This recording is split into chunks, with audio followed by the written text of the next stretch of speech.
Sur votre question sur la fermeture des ambassades. Alors, effectivement, vous avez raison, ça n'a pas de sens diplomatique de fermer une ambassade, sauf s'il y a rupture totale et durable avec un pays donné comme la Corée du Nord. Donc, est-ce qu'on veut une situation comme ça? Même en état de guerre, normalement, les liens diplomatiques. Par contre, il y a la notion de déclarer des diplomates comme persona non grata.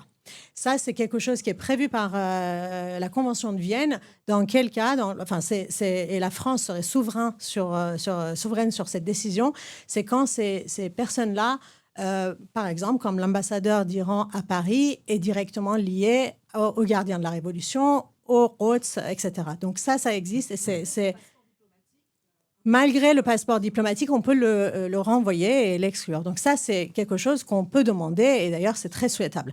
Ensuite, sur votre question de R2P, donc Responsibility to Protect. Donc ça, c'est une notion des Nations Unies. Quand un État est incapable de protéger son peuple ou réprime son peuple, la communauté internationale a le devoir de protéger ce peuple et d'intervenir. Sauf que pour l'appliquer, il faut passer par le Conseil de sécurité de l'ONU.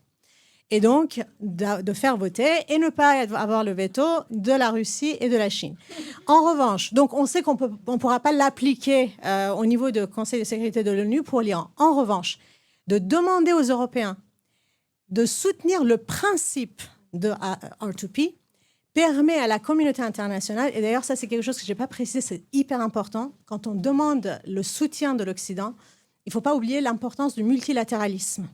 Pour ne pas tout laisser dans les mains d'un Trump ou quiconque, voilà, le multilatéralisme est un facteur dont on peut profiter plus tard pour... voilà, exactement.